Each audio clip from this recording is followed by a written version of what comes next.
Assalamualaikum warahmatullahi wabarakatuh. Nama saya Afika Hazira binti Aminuddin dan nombor matrik I22106122. Dalam video ini, kami akan membentangkan pembentangan yang bertajuk Kepentingan Penyediaan Ruang Solat di Tempat Kerja, iaitu Perspektif Syariah dan Undang-Undang. Sebelum itu, saya akan memberikan sedikit pengenalan secara ringkas. Solat merupakan tiang agama dan kewajipan bagi setiap umat Islam tanpa mengira waktu dan tempat. Seperti sabda Nabi Muhammad SAW, "As-salatu liwaqtiha wa man taraka as-salata fala dina lahu was-salatu imaduddin." Maksudnya, solat pada waktunya. Barang siapa yang meninggalkan solat, maka tiadalah agama baginya, dan solat itu merupakan tiang agama. Riwayat Al-Baihaqi. Namun dalam konteks pekerjaan, penyediaan ruang solat di tempat kerja dapat mencerminkan sikap tanggungjawab dan keprihatinan majikan terhadap hak seseorang pekerja beragama Islam. Asas kedua-dua amalan ini adalah sebagai ibadah yang paling berkait dengan mewujudkan keberkatan dalam kehidupan di dunia dan juga akhirat. Pekerjaan pula merupakan sumber pendapatan yang diibaratkan seperti entiti bangunan, manakala solat pula seperti tapak dan tiang yang akan menguatkan sesebuah bangunan itu. Assalamualaikum warahmatullahi wabarakatuh. Nama saya Alia Husna binti Aziz, nombor matrik I22106214. So, seterusnya saya akan membentangkan tajuk konsep ruang solat terhadap pekerja. So, yang pertama saya akan sentuh kepada definisi. Definisi ruang solat bermaksud kemudahan khas yang diberikan oleh majikan untuk pekerja mereka, untuk mereka melaksanakan ibadat solat mereka ataupun kewajipan solat mereka dengan selesa tanpa ada sebarang gangguan dan tekanan. Kemudahan ruang solat ini merupakan amat penting untuk pekerja mereka yang beragama Islam agar mereka dapat menunaikan ibadat-ibadat lain selain solat seperti mengaji, berzikir semasa mereka dapat waktu yang terluang seperti waktu lunch hour dan sebagainya. Okey, seterusnya kita pergi kepada ciri-ciri ruang solat. Ciri-ciri ruang solat pertama, ruang solat tu hendaklah bertutup untuk pekerja wanita dan sepatutnya berasingan antara lelaki dan wanita supaya pekerja wanita dapat menunaikan ibadat mereka dengan selesa tanpa mendedahkan aurat mereka kepada pekerja-pekerja yang bukan mahram. Ciri yang kedua pula,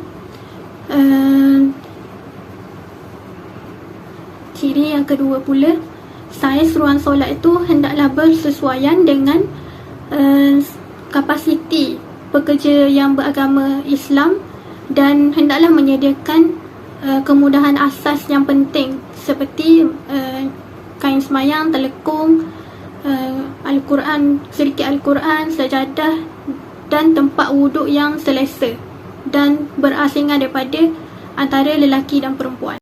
Seterusnya, saya akan membentangkan berkaitan kepentingan ruang solat, iaitu yang pertama, menjaga hak agama.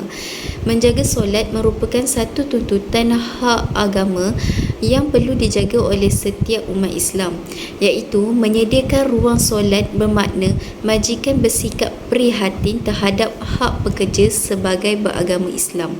Adanya keperluan penyediaan ruang solat, ia dapat membantu pekerja menunaikan ibadah tanpa perlu meninggalkan kawasan tempat kerja itu atau menangguhkan solat. Tuntutan untuk menunaikan solat pada tepat waktunya adalah tuntutan Allah dalam surah An-Nisa ayat 103. فَإِذَا قَضَيْتُمُ الصَّلَاةَ فَاذْكُرُوا اللَّهَ قِيَامًا وَقُعُودًا وَعَلَى جُنُوبِكُمْ فَإِذَا اطْمَأْنَنْتُمْ فَأَقِيمُوا الصَّلَاةَ إِنَّ الصَّلَاةَ كَانَتْ عَلَى الْمُؤْمِنِينَ كِتَابًا مَوْقُوتًا. Maksudnya, kemudian apabila kamu telah selesai mengerjakan sembahyang, maka hendaklah kamu menyebut dan mengingati Allah semasa kamu berdiri atau duduk, atau semasa kamu berbaring. Kemudian apabila kamu telah merasa tenteram, berada dalam keadaan aman, maka dirikanlah sembahyang sembahyang itu dengan sempurna sebagaimana biasa. Sesungguhnya sembahyang itu adalah satu ketetapan yang diwajibkan ke atas orang-orang yang beriman yang tertentu waktunya. Kedua, kesejahteraan rohani dan emosi. Solat berperanan sebagai terapi spiritual yang dapat menenangkan jiwa dan emosi serta mengurangkan bebanan kerja harian. Apabila pekerja diberi peluang untuk beribadah dalam suasana yang tenang dan selesa, mereka akan lebih berdaya untuk bekerja dengan penuh fokus, berdisiplin dan bermotivasi tinggi dalam menjalankan tugas. Keadaan ini secara tidak langsung dapat meningkatkan produktiviti dan kepuasan dalam bekerja, seperti dalam firman Allah Subhanahu Wa Taala dalam surah Al-Ra'd ayat 28, allazina amanu wa tatma'innu qulubuhum bi zikrillah ala bi zikrillahi tatma'innul qulub. Ayat ini membuktikan bahawa amalan zikrullah seperti solat dan apa sahaja perbuatan yang dapat mengingati kepada Allah dapat memberikan ketenangan di hati dan jiwa kepada orang yang mengamalkannya. Dan ketiga, peningkatan etika dan disiplin kerja. Ibadah solat juga dapat membentuk akhlak seorang pekerja yang berlandaskan integriti. Pekerja yang menjaga solat lebih terdorong untuk berlaku jujur, menjauhkan diri daripada penipuan dan melaksanakan tugas dengan penuh bertanggungjawab. Ia dapat melahirkan budaya kerja yang positif dan mematuhi syariah dalam setiap tindakannya.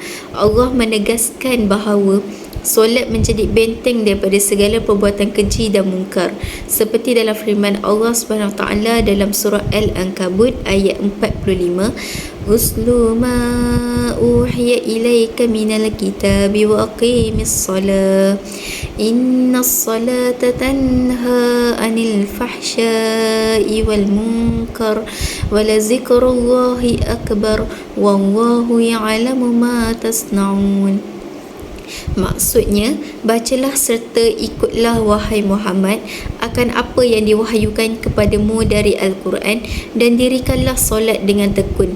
Sesungguhnya sembahyang itu mencegah dari perbuatan yang keji dan mungkar, dan sesungguhnya mengingati Allah adalah lebih besar faedahnya dan kesannya, dan ingatlah Allah mengetahui akan apa yang kamu kerjakan.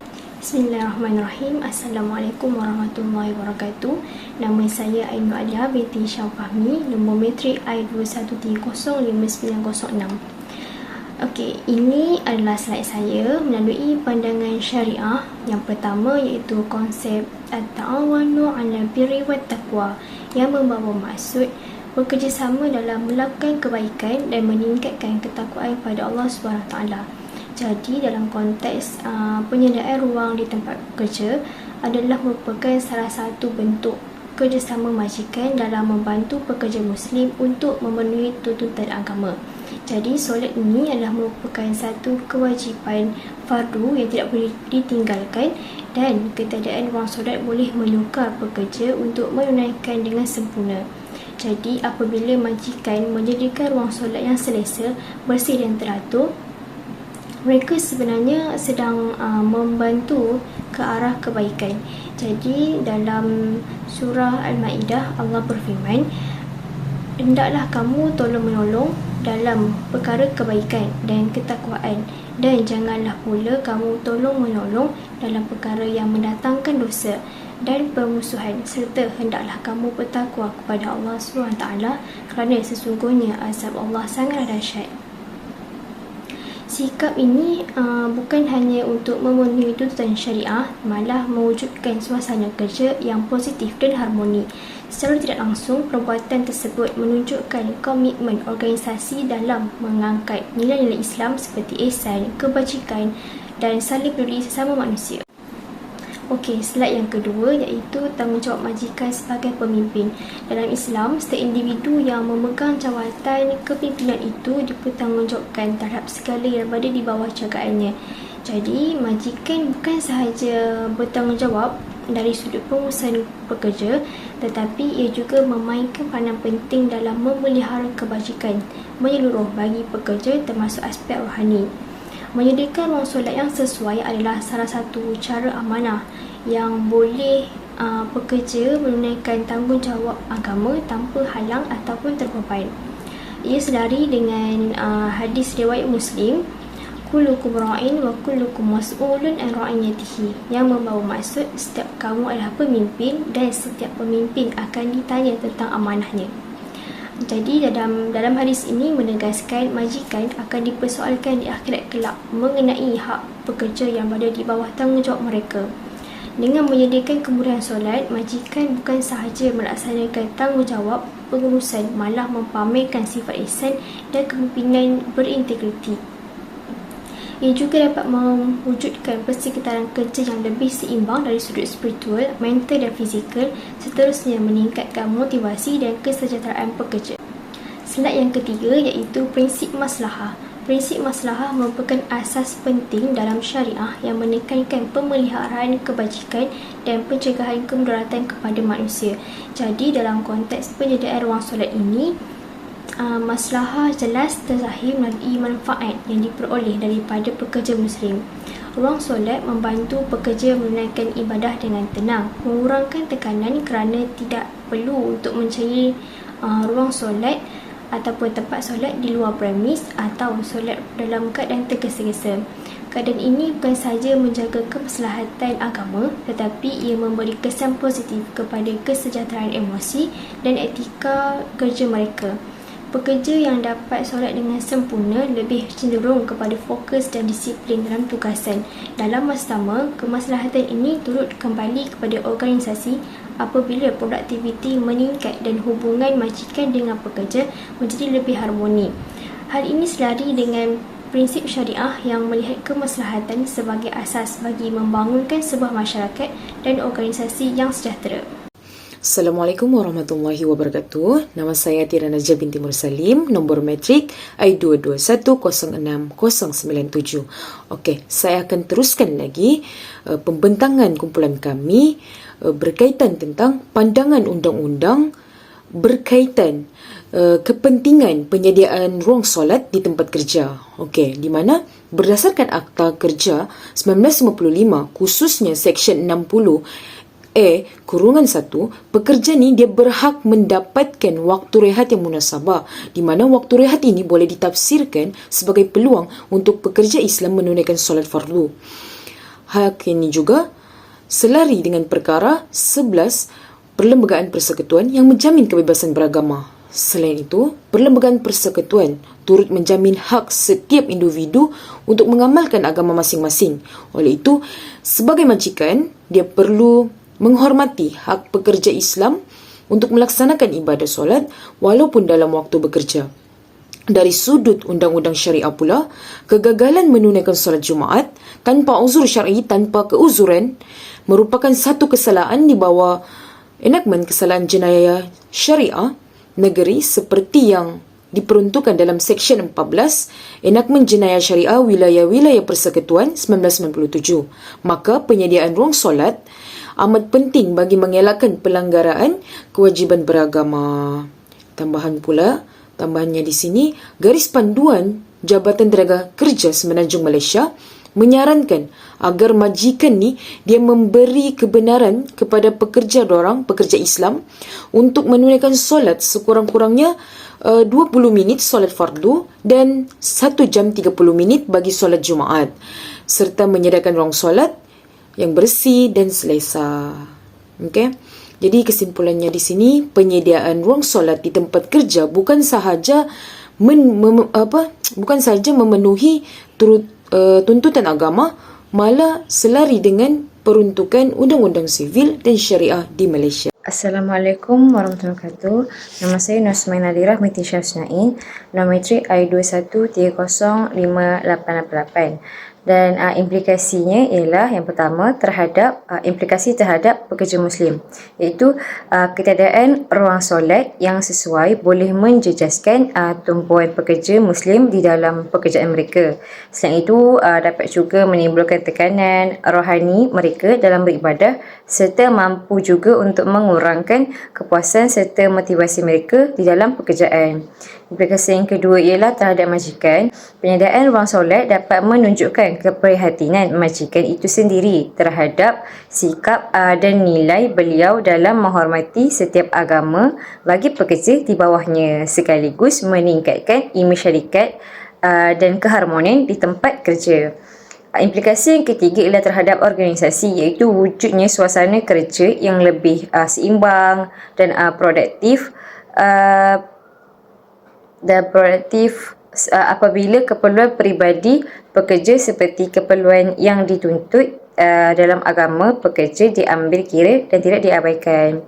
Yang keempat, implikasi terhadap masyarakat itu dapat menunjukkan komitmen yang baik terhadap prinsip Islam sebagai panduan dalam amalan, pekerjaan dan keharmonian sosial.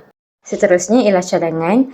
Jadi di sini ada 4 cadangan. Yang pertama, majikan disarankan agar dapat menyediakan ruang solat yang cukup lengkap seperti luas, bersih dan selesa agar dapat mudah digunakan oleh semua pekerja Muslim. Cadangan kedua ialah pihak pengurusan perlu diberi pendedahan tentang kepentingan ibadah, solat dan tanggungjawab bagi pekerja mereka menurut Undang-Undang Tenaga Kerja. Yang ketiga ialah kerajaan dan agensi berkaitan juga boleh menggubal garis panduan rasmi atau piawaian minimum bagi kemudahan solat di tempat kerja. Dan cadangan yang terakhir ialah mewujudkan kerjasama antara pihak majikan, pekerja dan jabatan agama bagi meningkatkan kesedaran serta pelaksanaan kemudahan solat di sektor awam dan swasta. Sebagai kesimpulannya, penyediaan ruang solat ini merupakan keperluan asas yang diiktiraf oleh undang-undang dan hak pekerja di negara kita Malaysia.